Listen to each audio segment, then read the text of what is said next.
बिस्मिल्लाहिर रहमानिर रहीम अल्हम्दुलिल्लाहि रब्बिल आलमीन वस्सलातु वस्सलामु अला सय्यिदिल मुरसलीन नबियना मुहम्मद व अला आलिहि व सहबिहि अजमाइन अम्मा बाद फ़क़द क़ालल मुअल्लिफ़ु हफ़िज़हुल्लाहु तआला अहकामुल वफ़ात अव्वलन व यस्तहिब्बु इज़ा मातल मय्यितु तग़मीज़ु ऐनैहि लिअन्न नबी सल्लल्लाहु अलैहि वसल्लम अग़मज़ अबा सलमत रज़ियल्लाहु अन्हु लम्मा मात वक़ाल इन्ना रूह इज़ा क़ुबिज़ तबिअहुल बसर फ़ला तक़ूलू इल्ला खैरा फ़इन्नल मलाइकता युअम्मिनूना अला मा तक़ूलून रवाहु मुस्लिम अन उम्मि सलमत रज़ियल्लाहु अन्हा। सानियन व युसन्नु सत्रुल मय्यित बाद वफ़ातिहि बिसौबिन लिमा रवात आयशा रज़ियल्लाहु अन्हा अन्ना नबी सल्लल्लाहु अलैहि वसल्लम हिना तूफ़िया सुज्जिया बिबुर्दिन हिब्रातिन मुत्तफ़ाकुन अलैहि। महान आल्लाह समस्त प्रशंसा যে আল্লাহ রাব্বুল আলামিন হায়াত মত সুনির্ধারিত রেখেছেন। সালাত এবং সালাম নাযিল করেন মুহাম্মদুর রাসূলুল্লাহ সাল্লাল্লাহু আলাইহি ওয়াসাল্লাম এর উপর, যার হায়াতের পরে মৃত্যু হয়েছে, যা কোরআন সুন্নাহ দ্বারা প্রমাণিত। আমাদের ফিকহুল ইবাদাত বা সংক্ষিপ্ত ফিকাই আলোচনার বিষয়বস্তু হচ্ছে কিতাবুল জানাইজ, জানাজা পর্ব। আজকে আমাদের আলোচনার তৃতীয় পর্ব না দ্বিতীয়? তৃতীয় পর্ব। বিষয়বস্তু হচ্ছে আহকামুল ওয়াফাত, মৃত ব্যক্তির বিধিবিধান বা মৃত্যুর বিধিবিধান। মানুষ যখন মারা যায় তার সাথে সংশ্লিষ্ট বা সম্পর্কিত মাসআলা মাসাইল। এখানে লেখক 6টি মাসালা বর্ণনা করেছেন। আজকের এই হচ্ছে বিষয়বস্তু, মৃত্যুর সাথে সম্পর্কিত 6টি মাসাইল বা বিধান। মানুষ মারা গেলে এই 6টি বিষয় তার সাথে সম্পর্কিত। প্রথম বিষয় হচ্ছে, প্রথমত বলছেন যে মানুষ যখন মারা যায় তখন তার 2 চক্ষু বন্ধ করে দেওয়া মুস্তাহাব। অধিকাংশ মানুষ মারা গেলে চোখ খোলা থাকে, এটা দেখতে খারাপ লাগে। দেখতে খারাপ লাগবে না? এমনকি অনেকের এরকম অভ্যাস, ঘুমায় চোখ খুলে, দেখে ভয়ঙ্কর লাগে, লাগে না? ভয় লাগে। তো বলছেন ওয়াস্তাহিব্বু ইযা মাতাল মাইয়িত, যখন কোনো ব্যক্তি মারা যাবে তখন মুস্তাহাব, উত্তম হচ্ছে তাগমিজু আইনাইহি, 2 চক্ষু বন্ধ করে দেওয়া। চোখ যদি খোলা থাকে, বন্ধ না থাকে তো চোখে 2 দিক থেকে টিপে বন্ধ করে দেওয়া। কারণ দলিল রয়েছে, নবী করিম সাল্লাল্লাহু আলাইহি ওয়াসাল্লামের একজন সাহাবী আবু সালামা রাদিয়াল্লাহু আনহু যখন ইন্তেকাল হন, যখন তিনি ইন্তেকাল করেন তখন তার চোখ এইভাবে নবী করিম সাল্লাল্লাহু আলাইহি ওয়াসাল্লাম বন্ধ করে দিয়েছিলেন, চোখ খোলা ছিল। এবং তার সাথে সাথে বলেছিলেন যে মানুষের চোখ খোলা থাকে কেন, মারা গেলে চোখ খোলা থেকে যায় কেন? ঘুমালে অধিকাংশ লোকের চোখ বন্ধ হয়ে যায়। 1001টা লোক হয়তো এরকম হতে পারে যে ঘুমাচ্ছে তারপর চোখ খোলা, কিছুটা খোলা অনেকে থাকে, কিন্তু সাধারণত মানুষ ঘুমালে চোখ বন্ধ হয়ে যায়। কিন্তু মৃত্যুবরণ করলে অধিকাংশ লোকের চোখ খোলা থাকে, এই মর্মে হাদিস। বলছেন রাসূলুল্লাহ সাল্লাল্লাহু আলাইহি ওয়াসাল্লাম ইন্না রূহা ইযা কুবিযা, মানুষের আত্মা যখন কবজ করা হয়, মানে আত্মা যখন আল্লাহর মালাকুল মউত গ্রহণ করে, আত্মা নিয়ে যায় শরীর থেকে, তাবিআহুল বাসার, তখন সেই আত্মা যে শরীর থেকে বেরিয়ে চলে গেল, প্রাণটা উড়ে গেল শরীর থেকে, ওই দিকে চক্ষু ফ্যালফ্যাল করে চেয়ে থাকে, তাকাইতে থাকে আত্মাকে। যেমন আপনার কাছ থেকে কোনো কিছু ছিনতাইকারী ছিনতাই করে কেড়ে নিয়ে পালিয়ে গেলে কিছু করতে পারছেন না, তাকে থাকে না, এরকম করে ফ্যালফ্যাল করে চেয়ে আসে, নিয়ে চলে গেল, তাই না? ঠিক ওই রকম। ফালা তাকুলু ইল্লা খায়রা, সুতরাং কোনো মানুষ মৃত্যুবরণ করলে তোমরা ভালো ছাড়া কোনো মন্দ কথা বলিও না, বিরূপ মন্তব্য করিও না। মেলা দোষ আছে, দোষ তুলে ধরতে নেই। মানুষ মারা গেলে দোষ তুলে ধরে, লোকটা খারাপ ছিল, লোকটা চলে গেল কিন্তু খুব জ্বালা যন্ত্রণা করেছে, খুব মানুষকে কষ্ট দিয়েছে, লোকটা মারা গেল কিন্তু বড় শয়তান ছিল না, মোটেই না। যতই শয়তান থাক না কেন কোনো খারাপ মন্তব্য করবেন না, কারণ যা কিছু বলছেন তার উপর ফেরেশতা আমিন বলতে থাকে। যদি ভালো নেক দোয়া বলেন তো ওর উপর আমিন, যদি বলেন খারাপ ওর আমিন। খারাপ তো খারাপের শাস্তি হবে। হ্যাঁ, এই জন্য রাসূলুল্লাহ বলেছেন ফালা তাকুল ইল্লা খাইরান, কোন মৃত ব্যক্তি সম্পর্কে তোমরা ভালো ছাড়া অন্য কোনো কথা, মন্দ কথা বলিও না। ফাইনাল মালাইকাতু ইউমিনুন আলা মা তাকুল, তোমরা যা কিছুই বলো মৃত ব্যক্তি সম্পর্কে তার উপর ফেরেশতারা আমিন বলতে থাকে। রাওয়াহু মুসলিম, হাদিস সহিহ মুসলিমে রয়েছে। উম্মে সালামা রাদিয়াল্লাহু তাআলা আনহা থেকে বর্ণিত। উম্মে সালামা আর আবু সালমা, উম্মে সালামা এই আবু সালামের স্ত্রী ছিলেন। আবু সালমা যখন ইন্তেকাল করলেন, উম্মে সালামা রাদিয়াল্লাহু আনহা বিধবা হয়ে গেলেন। বিধবা হলেন, ছোট ছোট বাচ্চা ছিল বেশ কয়েকজন। রাসূলুল্লাহ সাল্লাল্লাহু আলাইহি ওয়াসাল্লাম দেখলেন যে বাচ্চাগুলো মানুষ করার কোন লোক নেই, তা আমি বাচ্চাগুলো মানুষ করে দেবো, তরবিয়ত করে দেবো, এদের আর খাওয়া দাওয়া সংসার চালানোর চিন্তা থাকবে না। তো ইদ্যত পার হওয়ার পরে 4 মাস 10 দিন পার হওয়ার পরে পয়গাম দিলেন রাসূলুল্লাহ সাল্লাল্লাহু আলাইহি ওয়াসাল্লাম। তো উম্মে সালামা বলেছেন যে আমার ছোট ছোট বাচ্চা আছে, তো আমি আর বিয়ে করতে চাই না, এইসব বাচ্চা নিয়ে করবোটা কি। তখন নবী সাল্লাল্লাহু আলাইহি ওয়াসাল্লাম বললেন যে তোমার বাচ্চাগুলি আমার দায়িত্বে, এবং তুমি বিয়ে বসো, এটাই তোমার জন্য কল্যাণকর। সেই সময় তিনি জোহরের সময় ছিল, ইস্তেখারা করলেন। আর ইস্তেখারা করার পরে তিনি সম্মতি জানালেন যে ঠিক আছে, আমি রাজি আছি। রাসূলুল্লাহ সাল্লাল্লাহু আলাইহি ওয়াসাল্লাম বিবাহ করলেন। তো নবী সাল্লাল্লাহু আলাইহি ওয়াসাল্লামের যে বিবিগণ তার মধ্যে একজন উম্মে সালমা রাদিয়াল্লাহু আনহা, এই হচ্ছেন উম্মে সালমা। আগে আবু সালমার স্ত্রী ছিলেন। উম্মে সালমার আর এক আশ্চর্য ঘটনা আছে।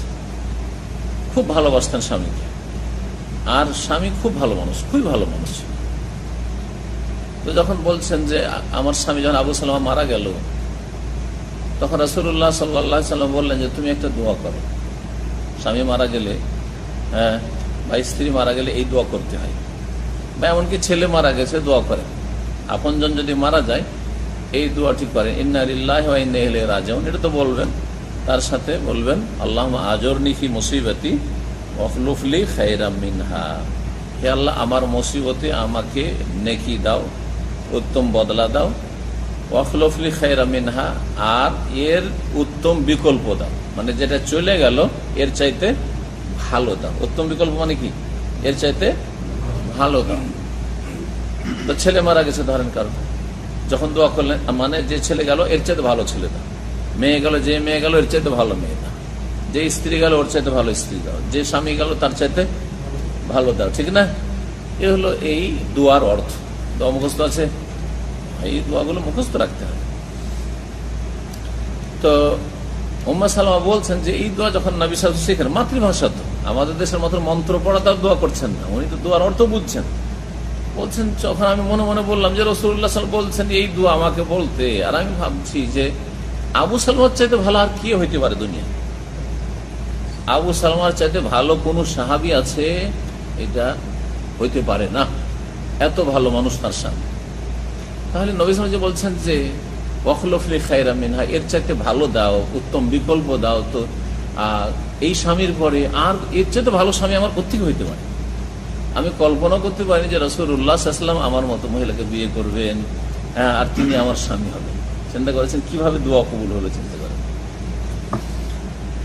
তো যে কোনো মানুষের মুসিবত আসতে পারে, এই দোয়াটি মুখস্থ রাখা ভালো। শুধু মওতের ক্ষেত্রে না, আপনার আর কোনো বিপদ আপদ আসুন, হ্যাঁ, টাকা পয়সা হারিয়ে গেল, 5000 রিয়াল হারিয়ে গেল, এই দোয়া পড়া যায় না? আল্লাহুম্মা আজুরনি ফি মুসিবাতি, হে আল্লাহ আমার মুসিবতে আমাকে কি দাও? নেকি দাও, এর মুসিবতে উত্তম বদলা দাও। ওয়াখলুফলি খায়রাম মিনহা, আর এর উত্তম বিকল্প দাও। আমার 5000 গেছে আল্লাহ, কোথাও আপনি হয়তো কাউকে ধার দিয়েছিলেন মেরে নিল, অথবা কোথাও পার্টনারের শেয়ারে ব্যবসা করছিলেন মেরে নিল, আল্লাহ এর চাইতে উত্তম দাও, এর উত্তম বিকল্প দাও। আল্লাহ দিতে পারেন না? জি হ্যাঁ। তো এই দোয়া তাহলে যে কোনো মুসিবতের ক্ষেত্রে, কারণ মুসিবত বলা হয়েছে, মত বলা হয়নি। আল্লাহুম্মা আজুরনি ফি মুসিবাতি। দ্বিতীয়ত মৃত্যুর সাথে বা ওয়াফাতের সাথে সম্পর্কিত মাসআলা, তা হচ্ছে ওয়ায়ুসান্নু সাতরুল মাইয়িতি বাদা ওয়াফাতিহি বিসাওবিন, মানুষ যখন মারা যায় তখন তাকে কাপড় দিয়ে ঢেকে দেওয়া সুন্নাত, মুখ খোলা রাখা ঠিক নাই। আমাদের দেশে এই ভুলটা করে, সব লোকজন আসছে, দেখছে মুখ খোলা আছে, এই পর্যন্ত খোলা আছে, আর দীর্ঘ সময় খোলা থাকতে মুখটা অন্যরকম হয়ে যাচ্ছে, দেখতে খারাপ লাগছে। সবাইকে যে ভালো লাগবে জরুরি নাই, অনেক সময় চেহারাতে বিকৃতি ঘটতে পারে, সেটা ভালো লাগবে না। আর সবাই আপনজন না যে খারাপ লাগলে কথাটাকে লুকিয়ে রাখবে, বাইরে বলে বেড়াচ্ছে, আরে লোকটা মরার পরে চেহারা কালো হয়ে গেছে, কত যে পাপ করেছে। এই মন্তব্য অহরহ শোনা যায় আমাদের। কত যে পাপী ছিল, কত যে খারাপ লোক ছিল, মরার পরে চেহারাটা দেখা যায় না, কালো হয়ে গেছে, বলেন না। এই জন্য এইভাবে আমভাবে চেহারা খোলা সবাই দেখছে না, না না। খাস লোক যদি মনে করেন যে দেখাবো তো দেখাবেন, চাদরটা উঠিয়ে, আর না হলে ঢাকা থাকবে। এটা হচ্ছে সুন্নতের তরিকা। বলছেন যে মাইয়িতের ইন্তেকাল পরে কাপড় দিয়ে ঢেকে দেওয়াই হচ্ছে সুন্নাত। দলিল মা আয়েশা রাদিয়াল্লাহু আনহার হাদিস, আন্নান নবী সাল্লাল্লাহু আলাইহি ওয়াসাল্লাম তুফিয়া, নবী সাল্লাল্লাহু আলাইহি ওয়াসাল্লাম যখন ইন্তেকাল হয়ে গেল, সুজিয়া বিবুরদিন হিবরাতিন বা বিবরাদিন, বুরদিন এক বচন, বিবুরদিন হিবরা, হিবরি চাদর দিয়ে ঢেকে দেওয়া হয়েছিল।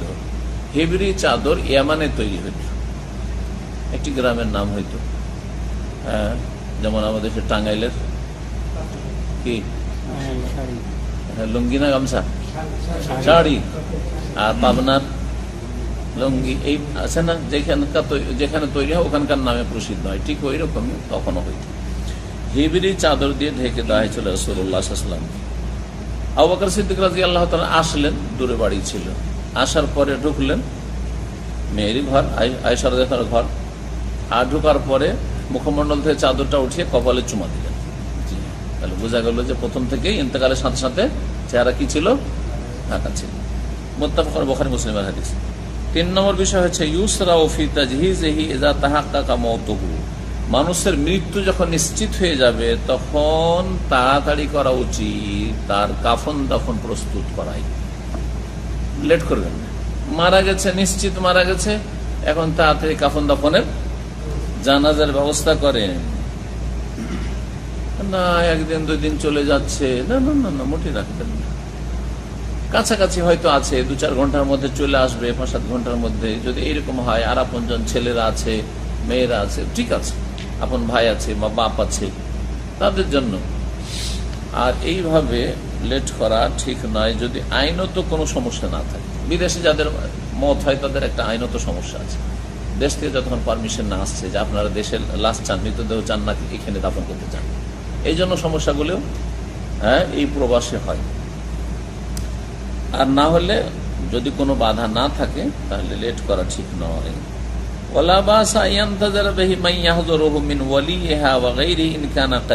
বলছেন কোনো আপত্তি নয়, উত্তম হচ্ছে এটাই যে তাড়াতাড়ি করে কি করা, জানাজা পড়ে দাফন করে দেওয়া। তবে কোনো আপত্তি নেই, অসুবিধা নেই যদি অপেক্ষা করা হয় এমন কিছু লোকের যারা উপস্থিত হবে, বিশেষ করে ওয়ালিহা, আপনজন, অভিভাবক, ছেলের বাপ, ছেলের মা, অথবা বাপ মারা গেছে, মা মারা গেছে, ছেলেরা মেয়েরা আসছে, অথবা আত্মীয় স্বজন, ভাই বেরাদর, বোন, ইনকানা কারিবান, যদি তারা কাছাকাছি বাস করে, কাছাকাছি বাস করে, 2-4-5-7 ঘন্টার মধ্যে চলে আসবেন না, 18-20 ঘন্টা লাগবে, অপেক্ষা করবেন। আমেরিকা থেকে আসছে, বাংলাদেশ আসতে, সৌদি আরব আসতে 12-13 ঘন্টা লাগে, আরো 5 ঘন্টা, 18-20 ঘন্টা। না ভাই, আমেরিকা থেকে আমার ভাই আসছে, ও ভাই আসবে তখন জানা যাবে, কিন্তু দরকারটা অপেক্ষা করার এরকম না। এতে মাইয়াতকে কষ্ট দেওয়া হয়, এতে কি হয়, মাইয়াতকে কষ্ট দেওয়া হয় যদি মাইয়াত ভালো মানুষ হয়। কারো অপেক্ষার বেশি বিষয় যদি না থাকে, কাছাকাছি কেউ আছে, চলে আসবে 2-4-5 ঘন্টা, এরকম যদি না থাকে, তাহলে শরীয়ত সম্মত হচ্ছে আল মুবাদারা, জলদি করা, তাড়াতাড়ি দাফন করে দেয়। এই মর্মে নবী সাল্লাল্লাহু আলাইহি ওয়াসাল্লাম একটি হাদিস রয়েছে যে মানুষ যখন মারা যায় তখন জলদি করো কি করতে, দাফন করতে। কেন? ফাইন কানা খাইরান, সে যদি ভালো মানুষ হয়, খাইরুন তুকাদ্দিমুনা, তাহলে তাকে, সে তো গেলেই তো আরাম পাবে, জান্নাতের নিয়ামত পাবে, কবরে সুখ শান্তি পাবে, কষ্ট কেন দিচ্ছ তাকে, তাহলে ভালো তাকে শান্তিতে পৌঁছে দিচ্ছ। ওয়াইন কানা শাররান, আর যদি সে খারাপ মানুষ হয়, ফাশাররুন তাদাউনাহু আন রিকাবিকুম, তাহলে তোমাদের কাঁধে এই অসৎ লোককে বহন করে কেন থাকবে, তাড়াতাড়ি নামো কাঁধ থেকে, তাড়াতাড়ি কবরে নামিয়ে এসো ওকে, খারাপ লোককে। কেন ওকে বাড়িতে রাখবে, বোঝা গেছে, বা সমাজে রাখবে। 4 নম্বর বিষয় হচ্ছে যে কোন মুসলিম মারা গেলে জানাজাতে লোক সংখ্যা হোক সেই জন্য জ্ঞাত করা, ঘোষণা করা জায়েজ। ওয়াহুল এলাম, এলাম মানে ঘোষণা করা, জ্ঞাত করা, এলান করা জায়েজ বিমাউতিল মুসলিম, কোন মুসলিম মারা গেলে জায়েজ, সুন্নাত বলেননি আর সেটা অজেব বলেন নাই, বরং সেটা কি জায়েজ আছে এলান করা, যাতে লোকজন হয় কি যেন লিল মুবাদারাতি লিতাহিয়াতি, যাতে করে তার জানাজা প্রস্তুত করায় তাড়াতাড়ি করে, লোকজনকে জানায় যাতে তাড়াতাড়ি করে আপনজনরা রেডি করলো বা গ্রামের লোকেরা, আর বাকি লোকেরা হাজির হলো টাইম বেঁধে অমুক সময় জানাজা হয়ে যাবে। হুজুরে জানাজাতে, জানাজায় লোকেরা যাতে হাজির হয়, ওয়াসসালাতু আলাইহা, নামাজ পড়ে, ওয়াদুআ লাহু, আর দোয়া করে বেশি বেশি সংখ্যা লোকেরা এসে। তাহলে বোঝা গেল যে মানুষ মারা গেলে মানুষের মৃত্যু সংবাদ দেওয়া কি জায়েজ। যেই হাদিস আছে মৃত্যু সংবাদ হচ্ছে জাহিলিয়াতের আচরণ, এইটাকে ভুল বুঝে আমাদের দেশে এত কড়াকড়ি করে, কেউ যদি মাইকে বলে দেয় যে অমুক ব্যক্তি মারা গেছে, হারাম কাজ করে না, এরকম আসলে কঠোরতা ইসলাম নেই, এটা বুঝতে ভুল করেছ। যেটা নিষেধ আছে লেখক বলছেন, তারপরে বলছেন কিন্তু মাসলা সেটা হচ্ছে যে মৃত ব্যক্তির গুণগান শুরু করলেন, তিনি এই খেদমত করেছেন, এই দেশবাসীর জন্য করেছেন, এই জনগণের জন্য, ধরেন এলাকার চেয়ারম্যানের প্রশংসা শুরু করে দিলেন, হ্যাঁ এলাকার ধরেন একজন আলেমে দিন, ওর শুধু গুণগান প্রশংসায় শুরু করে দিলেন, এগুলো নিয়েছেন। মারা গেছে মানুষ, দোয়া করো তার জন্য, কিন্তু তার প্রশংসা গুণগান গাইবেন যে তিনি এই করেছেন সেই করেছেন না, এটা চলবে না। আর একটা চলবে না যে ঘোষণা করার সাথে কি করা, কান্নাকাটি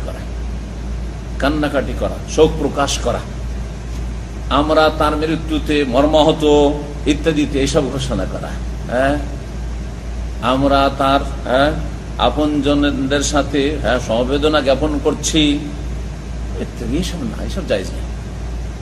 এগুলি করবেন তাজিয়ত করার জন্য, একে একে তাদের সাথে দেখা করে, কিন্তু ঘোষণা করবেন আর প্রশংসা করছেন আর এসব বলছেন, অথবা কান্নাকাটি করছেন, কাঁদাচ্ছেন, শোককে আরো বাড়িয়ে দিচ্ছেন না, এগুলো জায়েজ না। তাই বলছেন আম্মাল ইলাম বিমাউতিল মাইয়িত আলা সিফাতিল জাযা ওয়া তা'দাদে মাফাখিরিহি, যদি মৃত ব্যক্তির মওত সম্পর্কে, মৃত্যু ব্যক্তির মৃত্যু সম্পর্কে ঘোষণা করা, জানানো হয় আলা সিফাতিল জাযা, হাই হাই করার তরিকায়, হাই হাই যেন করেছেন, হাই আমরা একজন বড় ব্যক্তিত্বকে হারাইলাম, এসব জায়েজ নয়। এইরকম তা'দাদে মাফাখিরিহি, তার যেসব গুণাবলী রয়েছে, তার যেগুলি কারনামা রয়েছে, কৃতিত্ব, তিনি জীবনে এই করেছেন সেই করেছেন, হ্যাঁ তার দ্বারা আমাদের এলাকার এই হয়েছে তো সেই হয়েছে, না না না, এইসব জায়েজ না। ধরেন কোনো নেতা, ওনার দ্বারা এই কালভেট হয়েছে তো, এই ব্রিজ হয়েছে তো, এই রোড রাস্তা হয়েছে, আমাদের দেশে কিছু ছিল না ইত্যাদি, বিদ্যুতের ব্যবস্থা তিনি করেছেন, জায়েজ না, এগুলো করেন, এগুলো হচ্ছে নিষেধ। এগুলি হচ্ছে জাহিলিয়াতের চরিত্র, এগুলি হচ্ছে মাফাখের মানে যেগুলো গৌরবের বিষয়, হ্যাঁ কারনামা, কৃতিত্ব মানুষের, হ্যাঁ অকাল মৃত্যুবরণ করেছেন, এই শূন্যতা পূরণ করা সম্ভব নয়, এগুলি জায়েজ না, এগুলি হচ্ছে জাহিলিয়াতের চরিত্র। অমিন হাফালাতিত তাবিন ওয়া ইকামাতুল মাতম, এইরকম মাতম করা, শোক করা, অনুষ্ঠান করা তার জন্য, এগুলি হচ্ছে হারাম।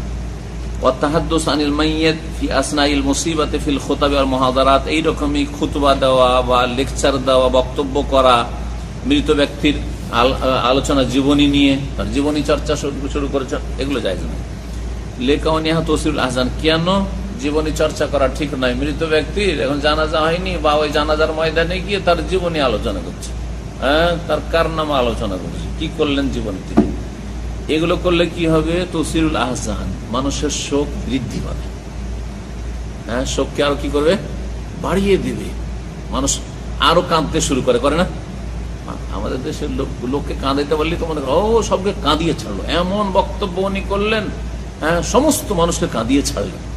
এটা প্রশংসার বিষয় না, এটা নিষেধ আছে। যত শোককে ঠান্ডা করবেন তত ভালো, যা হয়েছে, এখন সবর করেন, সবাই সবর করেন। 5 নম্বর হচ্ছে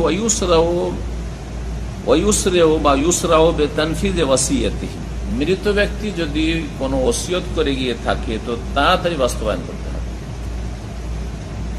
যিনি মারা গেছেন কিছু ওসিয়ত করেছেন, আমার 1 লাখ টাকা মসজিদে দিয়ে দিবেন, হ্যাঁ, 1 বিঘা জমি এতিমখানায় দিয়ে দিবেন, হ্যাঁ, ইত্যাদি ইত্যাদি।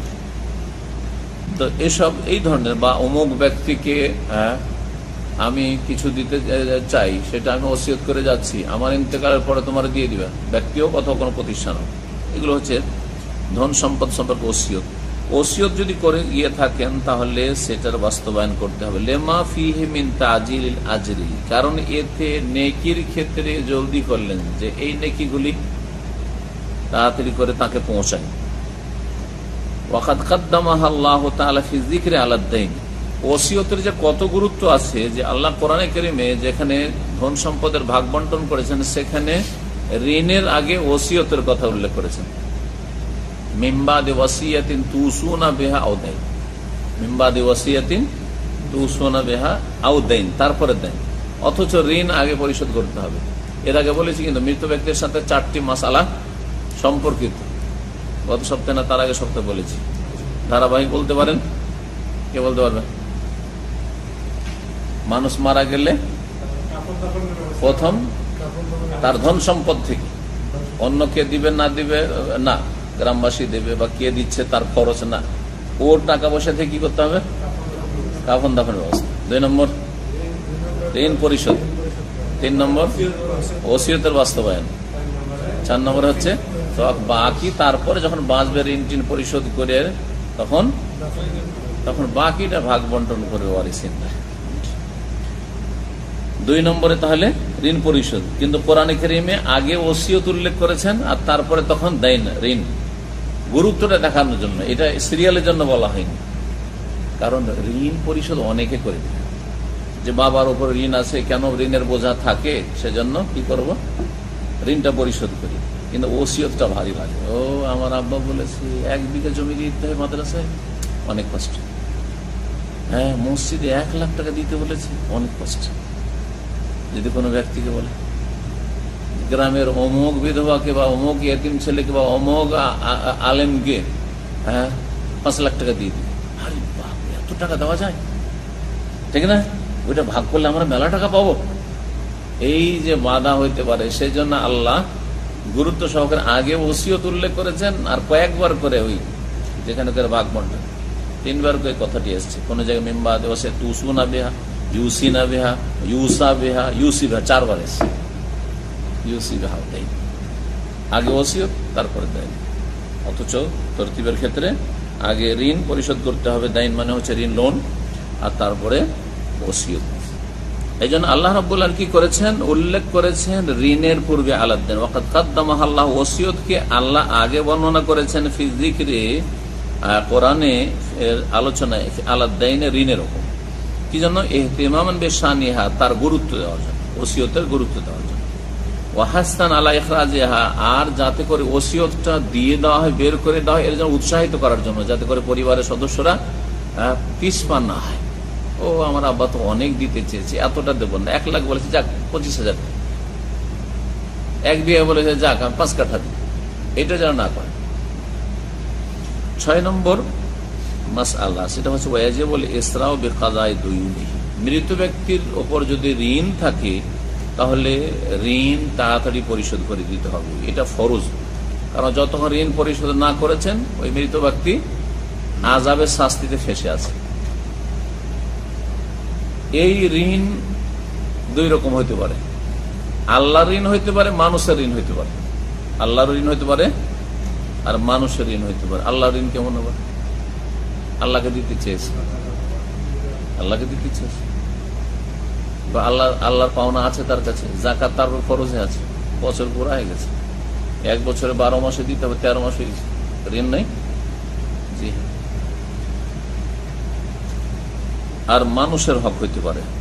বলছেন যে ঋণ পরিশোধ করাই জলদি করা ফরজ, সাওয়ানু কানাত লিল্লাহি তাআলা, সেটা মহান আল্লাহর জন্য সেটা ঋণ হোক, মিন যাকাতিন, যেমন যাকাত, আও হাজ্জিন, হজ, হজ করতে চেয়েছিল, হজ করতে পারে নাই, তাহলে আল্লাহর ঋণ। মানত করে রেখেছিল, মানত করেছিল যে আমার ছেলেটা যদি বিদেশ চলে যায় তো আমি 50,000 টাকা দান করবো, আর মারা গেছে। এটা আল্লাহর হক, জি, লুকাইলে হবে না। যে দিতে চাইছে মারা গেছে, না না না, আপনাকে দিতে হবে। এটা আল্লাহর হক, আল্লাহর ঋণ পরিশোধ করতে হবে। কিন্তু মান্যতটা তাতে নেকির মান্যত হইতে হবে, কমপক্ষে জায়েজ মান্যত হইতে হবে। আমার ছেলেটা যদি পরীক্ষায় পাশ করে গ্রামবাসীকে খাওয়াবো, জায়েজ কিনা? ভালো কথা। কিন্তু যদি শিরকি মান্যত হয়, বেদাতি মান্যত হয়, বা পাপের কাজে মান্যত হয়, শিরকটাও পাপ আর বেদাতও পাপ, এগুলো ধর্মীয় পাপ, ধর্মের নামে পাপ, আর এমনি কোন পাপের মানত করেছে বেদিন যারা, হয়তো যদি আমার ছেলেটা ডাক্তারি পড়ছে, হয়তো ডাক্তারিটা পাশ করে না, বা মেডিকেলে যদি চান্স পেয়ে যায়, হ্যাঁ, তাহলে বন্ধু মহলকে মদ খাওয়াবো। মদ খোর মেলা আছে মুসলিম সমাজে, হইতে পারে না? পারে না? চলবে না? পুরা করা যাবে না।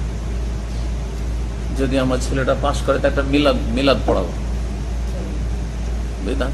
হ্যাঁ, যদি আমার ছেলেটা যদি ভালো হয়ে যায় তাহলে মাজারে একটা গরু দিয়ে আসবো, শাহজালাল 1800। শিরকি মান্যত হয়ে গেল, বেদাতি মান্যত হয়ে গেল, আর হারাম পাপের অন্যান্য পাপের মান্যতের উদাহরণ হয়ে গেল।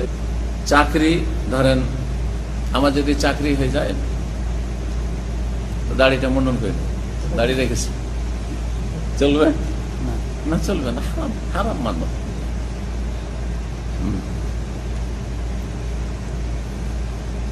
এটা শুনে হয়তো হাসলেন, কিন্তু একটা ছেলেকে চিনি, সেটা আগে মাদ্রাসা লাইনে পড়েছে, তারপর একটু দাড়ি ছিল, ইউনিভার্সিটিতে ভর্তি হতে গেছে, আর ওখানে কম্পিটিশন। ইউনিভার্সিটি যে অ্যাডমিশন হয় তো প্রথম কাজ আমি দাড়ি মুন্ডন করবো, শয়তান। আর সত্যি যেদিন অ্যাডমিশন হয়েছে ওই দিনে দাড়ি মুন্ডন করেছে। ওর সাথে যে ছেলে কলেজে পড়ে, ও নিজে আমাকে বলে, আজকে তো 10-12 বছর আগে কথা বলছে। আছে দুনিয়াতে কত রকম লোক আছে, এরই মান্যত করেছে। হ্যাঁ, কাফারা, অথবা কোনো কাফারা হোক, কাফারা আছে, যেমন কসমের কাফারা, কসম খেয়ে আছে আর কসম ভঙ্গ করে দিয়েছে, আর হঠাৎ মারা গেল, তোর উপর আল্লাহর ঋণ আছে না? কি করতে হবে? কসমের কাফারা কি? হ্যাঁ, একটা হচ্ছে গোলাম আজাদ করা, ওর নাই এখন, ওটা বাদ দেন, তাহলে বাকি থাকে আরো 3টে। কি? 10 মিনিট খাওয়ানো, অথবা 10 মিসকিনকে কাপড় দেওয়া, এই দুটো, আর একটা গোলাম আজাদ। 3টেতে এখতিয়ার আছে, চয়েস। 3টার মধ্যে ফাতাহির রাকাবাতিন মুমিনাতিন কি আছে? ওয়ালাকিন ইউআখিযুকুম বিমা আক্কাদতুমুল আইমান, লা ইউআখিযুকুমুল্লাহু বিল্লাগwi ফি আইমানিকুম ওয়ালাকিন ইউআখিযুকুম বিমা আক্কাদতুমুল আইমান ফাকাফারাতুহু ইতআমু 10 মাসাকিন মিন আওসাতি মা তুতিমুন আহলিকুম আও কিসওয়াতুহুম আও তাহরিরু রাকাবা। কাফারা হচ্ছে 10 মিসকিনকে খাওয়াবে, ইতআমু 10 মাসাকিন, আও কিসওয়াতুহুম, অথবা 10 মিসকিনকে কাপড় দেওয়া, আও তাহরিরু রাকাবা, অথবা একটা গোলাম আজাদ করা। তো গোলাম তো নাই আজকাল, তো এখন দুটো থাকলে এই দুটোর মধ্যে আপনাকে একটা চয়েস করতে হবে, হয় 10টা লোককে খাওয়ান, আর না হয় 10টা লোককে কাপড় দেন। একটা লুঙ্গি, একটা জামা, শার্ট দিলি, একটা পায়জামা, একটা পাঞ্জাবি দিলি, আর না হলে একদিনের খাবার দিলে, যেটা আপনার জন্য সুবিধা। ফামাল্লাম ইয়াজিদ, যদি এগুলো না পারেন, না পারলে তখন কি করতে হবে? সিয়ামু সালাসাতাই, 3টি রোজা। আজকাল অনেকে বলে যে ভাই আমি একটা কসম করেছি, এখন 3 রোজা আমার ওয়াজিব হয়ে আছে। কথাটা বললাম, কসম করেছি 3 রোজা ওয়াজিব হয়ে আছে, আগে 3 রোজা না পারলে, এগুলো না পারলে তখন 3 রোজা। তাহলে সরাসরি 3 রোজাতে যাওয়া যাবে না। যতক্ষণ 10টার লোকে খাওয়াইতে পারছেন, 10-10 10 রিয়াল মোটামুটি চলতে পারে। যদি আজকাল 15 রিয়াল বলতে হবে, 10 রিয়াল চলবে না। এক যুগ ছিল, আজকে থেকে 10 বছর আগে 10 রিয়ালে হইত, মোটামুটি ভালো একটা বাংলাদেশি হোটেলে 10 রিয়ালে ভালো খাওয়া যেত। কিন্তু এখন একটু 15 রিয়াল বলতে হবে, ঠিক না? তো তাহলে কত লাগে? 10 150 রিয়াল। তো 150 রিয়াল যদি কেউ কাফারা দিতে পারে, তো তার জন্য 3 রোজা চলবে। এটাও ঋণ, লোন, কিন্তু কার হক? আল্লাহ, আল্লাহর ঋণ। আউখানাতি দয়ুন অথবা লে আদামিন, অথবা কোনো মানুষের ঋণ আছে, মানুষের কাছে ঋণ। কারাদ্দিল আমানাত, যেমন আমানত ফিরিয়ে দিতে হবে। তার কাছে কেউ জমা রেখেছে, গয়না জমা রেখেছে, টাকা আমানত। অনেক ভাই আমার কাছে টাকা পয়সা ব্যাচেলর মাস রাখতে পারেন, আপনি রাখেন তো টাকাটা। ভাই আমার কাছে ভালো থাকার ব্যবস্থা নেই, আমার সাথী সঙ্গী রুমে অনেকে থাকে, আপনি সেপারেট রুমে থাকেন, বা আপনার পুরাতন মানুষ, আপনি আমার 5,000 রিয়াল রাখেন তো, আমার হঠাৎ করে মারা গেছে, সে ফেরত করতে হবে। এটা হচ্ছে মানুষের হক। ওয়াল গসুব, এইরকমই যদি জবরদখল করে, গাছ মানে হচ্ছে বেইমানি করা, দখল করে না, জমি দখল করে আছে, যে লোক মারা গেছে জমি দখল, ও ছেলেরা জানছে যে আমার বাপ এই জমিটা বেইমানি করে রেখেছে, তাহলে ফিরিয়ে দিতে হবে। এটা মানুষের হক। এটা বললে হবে না যে আমার বাপ কিভাবে পেয়েছে না পেয়েছে সেটা আমাদের কি আছে, আমরা ভাগে পাচ্ছি, এটা চলবে না, ফিরিয়ে দিতে হবে। বলে আরিয়া, এইরকমই কোনো কিছু ধার নিয়েছিল। আরিয়া সাধারণত টাকা পয়সার ধারকে বলা হয়, টাকা পয়সার ধারকে লোন দাইন বলা হয়। কিন্তু কোন বস্তু ধার নেওয়া, যেমন হ্যাঁ কোনো কিছু ধার নেন না আপনারা, হ্যাঁ যন্ত্রপাতি মেলা কিছু ধার নেন,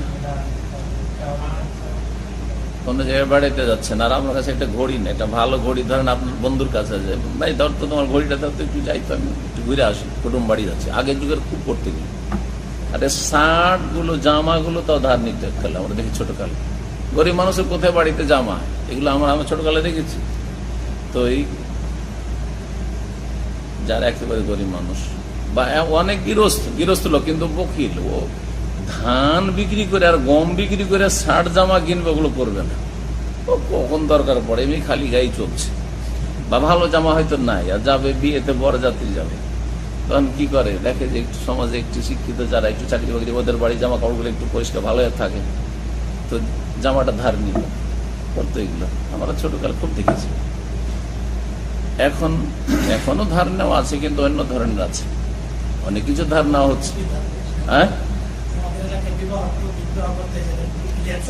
টুপি তো সস্তা জিনিস, ক্যামেরা ধার নিতে পারে, 5,000 10,000 ক্যামেরা ধার নিতে পারে, রেকর্ড করবে এখান থেকে, খবরের প্রোগ্রাম আছে ধর 1-2 সপ্তাহ পর, দাম আমি সেন্টারে আমাদের কাছ থেকে ধার নিয়ে গেলে একটু ক্যামেরাটা দেন। এটা হচ্ছে আরিয়া, কোন বস্তু ধারে নেওয়া, এটাকে আরিয়া বলা হয়। আল আরিয়া তো মাওয়াদ্দাতুন, রাসূল বলেছেন যে কোন ধার করা বস্তু আদায় করতে হবে, ওকে ফিরিয়ে দেবো, ও বউ এটাই ফিরিয়ে দেবে, যেটা ধার নিয়েছে ওটা ফিরিয়ে দেবে, এগুলো সব ফিরিয়ে দিতে হবে। আচ্ছা, এই যে মানুষের লোন পরিশোধ করতে হবে বা আল্লাহর লোন পরিশোধ করতে হবে, মৃত ব্যক্তির ওসিয়ত করে যাওয়া জরুরি। ধরেন মৃত ব্যক্তি বলেনি যে আমার হজটা বাকি আছে করে নিও, হ্যাঁ, অথবা আমার জাকাত বাকি আছে গত বছরে দিয়ে দিও, কিচ্ছু বলেনি। অথবা মানুষের হকের ক্ষেত্রে, দেখো আমার এত টাকা অমুকের আমানত আছে আমার কাছে, দিয়ে দিয়ে আমি মারা গেলে, হ্যাঁ, বা আমি অমুক জমিটা আসলে বেমানি করেছি, এটা ফিরিয়ে দিও, কিচ্ছু বলেনি। বা আমি একটা ঘড়ি অমুকের কাছ থেকে ধার নিয়েছি, আমি অসুস্থ, কি জানি যদি মরে যায় তো ফিরিয়ে দিই, কিচ্ছু বলেনি। ফিরতে হবে না, হবে না, ফিরতে হবে, বলুক আর না বলুক, ওসিয়ত করুক আর নাই করুক। জি হ্যাঁ, তো বলছে মৃত ব্যক্তি মৃত্যুর পূর্ব মুহূর্তে ওসিয়ত করুক, হ্যাঁ, আপনজনদেরকে বলুক আর নাই বলুক, ওসিয়ত যদি নাও করে তবু এই কাজগুলি করতে হবে। জাকাত বাকি আছে, জানছেন জাকাত দিতে হবে, বাপের জাকাত বাকি আছে, হজ বাকি আছে, হজ করতে হবে। এরকম মানত বাকি আছে, আমার বাপ তো মানত করেছিল, মানত পুরা করেনি, মানত পুরা করতে হবে। কাফারা বাকি আছে, আমার বাপের কসমের কাফারা পুরা করতে হবে। বা মানুষের আমানত জমা আছে বাড়িতে, জানছে আমানত জমা আছে, আমানত দিতে হবে। বা বেইমানি করে রেখেছে, বাপ বলেনি হয়তো, কিন্তু আমার বাপেরই জমি বেইমানি করা, সুতরাং ফিরিয়ে দিবে। এইরকম কোনো কিছু ধার নিয়েছে তো ধার ফিরিয়ে দিবে। আজকের আলোচনা এখানে শেষ করছি। ওয়া সাল্লাল্লাহু ওয়া সাল্লাম আলা নবিয়িনা মুহাম্মদ ওয়া আলা আলিহি ওয়া সাহবিহি।